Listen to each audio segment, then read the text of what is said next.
Hello everybody, this is EricVierthaler92 here once again with another video. So, my newer subscribers are not going to know what I'm talking about, but my older subscribers definitely will.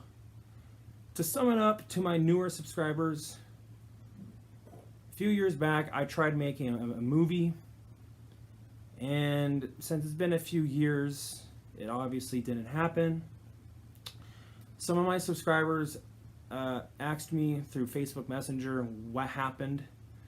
So I still am on my hiatus from videos, but I have some free time.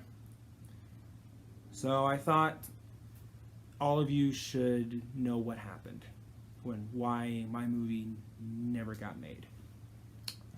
So 2012, I used to do work for a charity called Zombies of Montana. We put on zombie-themed events for charity. It was for some sort of cancer. I can't remember what kind of cancer it was. I honestly couldn't tell you if it was breast cancer or what. I don't remember. My friend Lori, who was the president, gave me the idea to write a script for a zombie movie. And I thought, hey, why don't I give that a try? The only problem was I couldn't come up with a plot. Because, you know, there's been so many zombie movies out there, and I didn't want to be too repetitive. So it took me a year to come up with a plot, and I finally came up with the idea that, hey, wouldn't it be funny if there were Beavis and Butthead-like characters who fought against zombies? I just thought that that concept sounded hilarious. Then that same year in 2013, I lost a friend from suicide. So then I put some of that in the script, what I was dealing with. I made it so that the zombies were a metaphor for depression, and that, you know, the two Beavis and Butthead-like characters were essentially like the equivalents of Timon and Pumbaa, you know, like where they come in and cheer them up and whatnot and be the light, the situation. So I began writing the script in 2013. I really wanted to take my time, and it finally was complete in early 2015, like February, March, around there. So I hired two producers, one named Kyle, the other named Jessica. And Kyle was the one who started a lot of drama.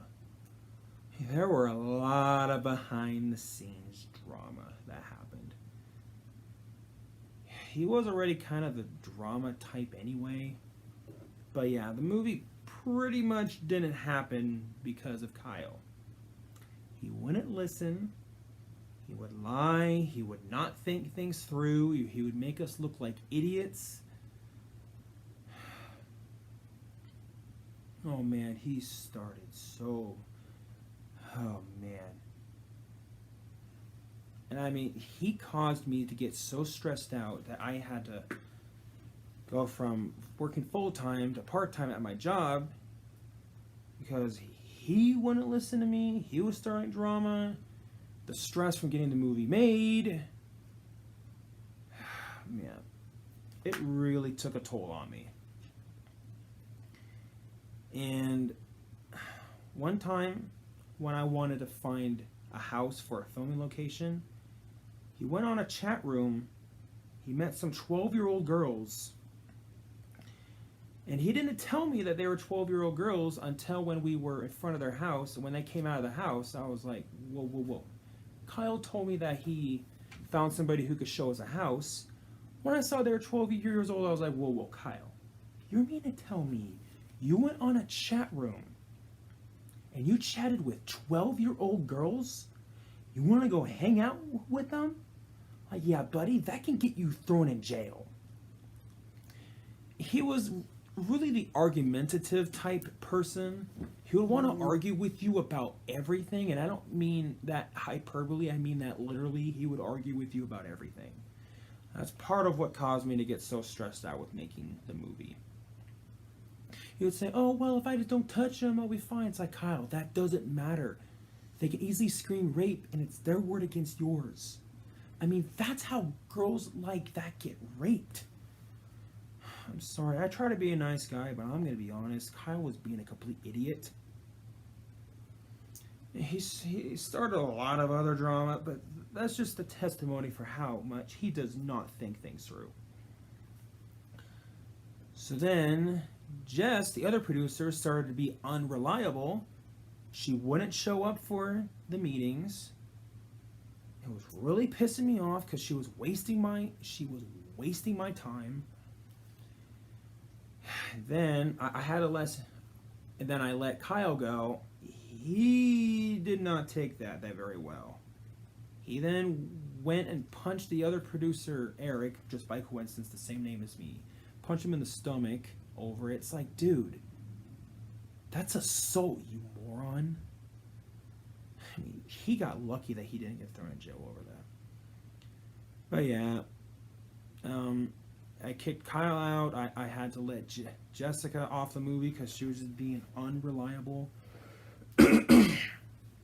Then I was screwed because I'm like, shoot, I don't have any other producers. Then I met another producer named Jess. Coincidence, just has the same name. And I was trying to get funding for the movie. So I met with one investor named, I forgot his name. I think it was Michael. I could be wrong. I forgot his name. So he would always say that, oh, I'm going to read the script. But he never did. He would say, oh, well, I'll help get the movie invested for you. Never did. And then all of a sudden he moved. I'm like, come on, dude. I know that you're busy, but if you say that you're going to help, don't just lead me on about it, Be honest about it. Then I joined Primerica, hoping that would get the movie funded. So Primerica, to those who don't know, it's pretty much, it's not a pyramid scheme, but it's where you have to recruit people to make money. Now, and of course, pyramid schemes are illegal. Primerica's not. It's because it's approved by the commissioner. And getting people recruited, easier said than done. Because people thought it was a scam. That caused drama. That stressed me out. So then I tried to GoFundMe. Didn't make a single dime. I didn't even make a penny. And I thought that a GoFundMe and a Kickstarter really would be my saving grace to get the budget.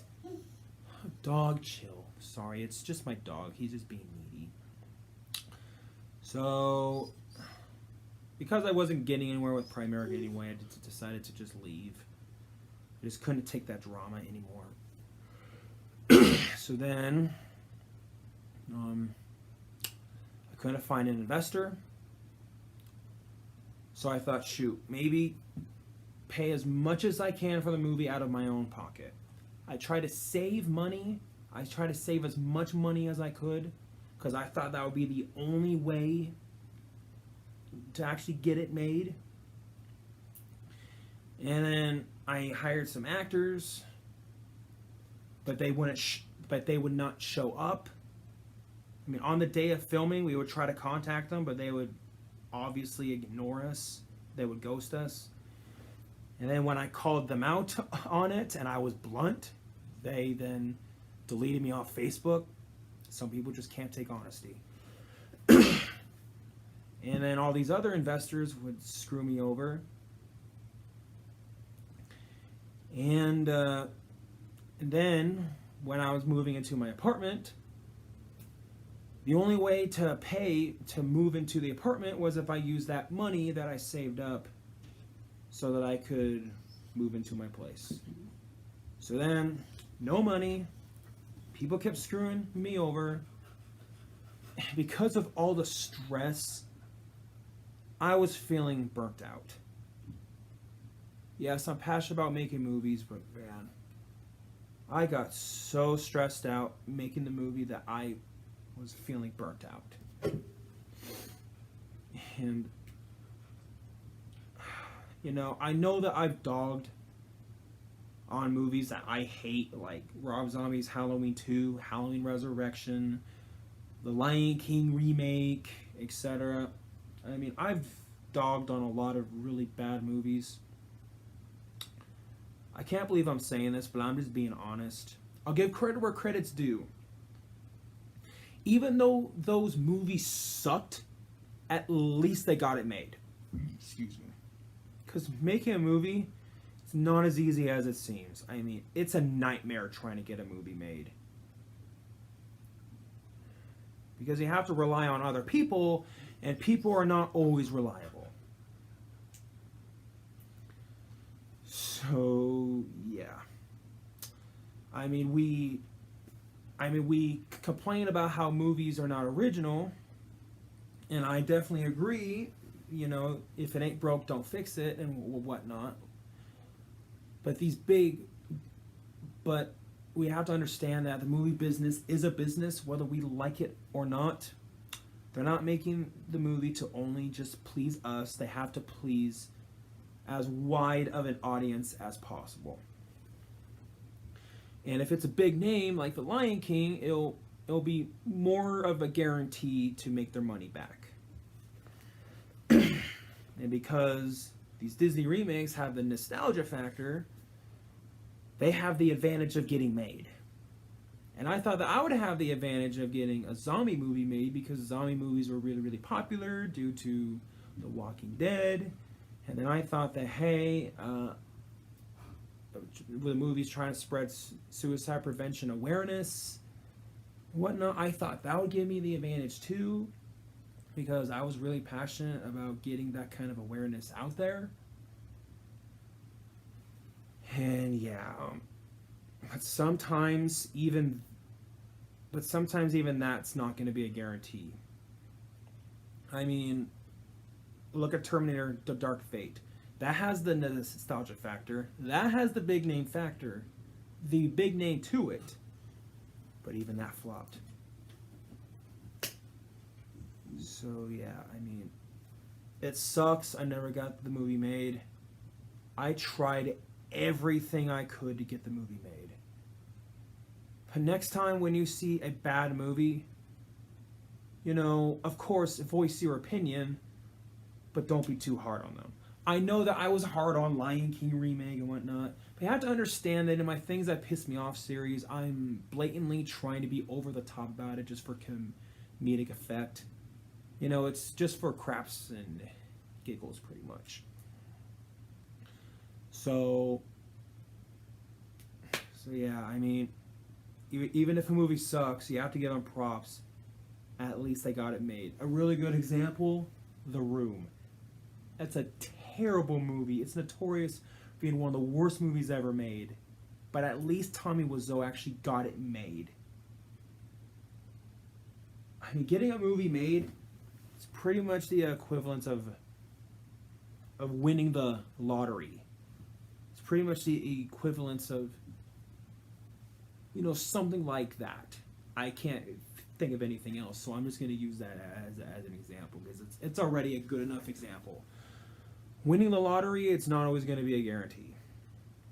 Especially with low-budget independent films, those are harder to get made. Like recently, that low-budget film, The Velocipaster, if the fact that the filmmakers never knew a personal investor who actually invested into the budget, that movie would have never gotten made. And even they try to go GoFundMe and whatnot. So yeah, it sucks because I'm really passionate about movies, and I've always wanted to make a movie. When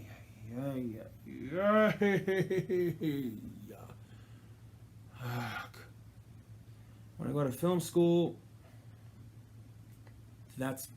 I think that's honestly going to be the movie's last chance at getting made. That's going to be its last chance. And if film school cannot save Dumb of the Dead, then I can at least turn it into a book, and I can at least submit it to film studios for them to consider to make it into a movie. I know that's Even then, it won't be guaranteed to be made into a movie, but at least it's something. And even if it doesn't get turned into a movie after that, well, at least the story of the movie will be out there for people to enjoy. I know it's not the same, but at least it's something. A motto that I learned from kindergarten: you get what you get and you don't throw a fit. So it sucks I never got to make a feature-length film. That's what I always wanted to do. But at least I got my YouTube channel. At least I can make smaller stuff. You know, stuff where I don't have to rely on a bunch of people, because people are fallible and they're not always going to be reliable. I might just be better off just making smaller stuff, like small skits in my Things That Piss Me Off series, etc. That's, you know, you got to make do with what you got. So yeah, you don't always have to go to the mainstream. At least if you live your dream, at least in some capacity, it's better than nothing. Even with me going to school for paleontology, even if I don't become a professional scientist writing papers and whatnot, at least I can do something regarding that. But yeah, I can be passionate about more than one thing. So yeah, I don't want to make this video too long. This is to all the people wondering whatever happened to my movie Dumb of the Dead.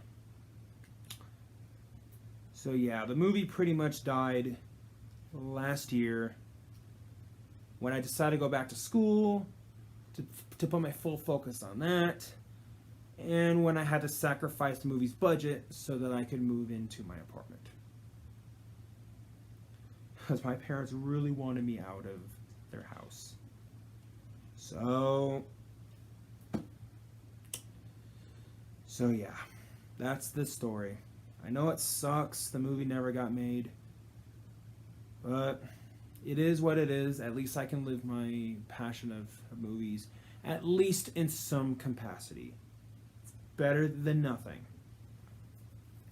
So, if you have any more questions, Kyle did a bunch of other really stupid stuff, but if I were to explain everything he did that was moronic, the video is going to be about an hour long, and I don't want to take up too much of your guys and gals' time.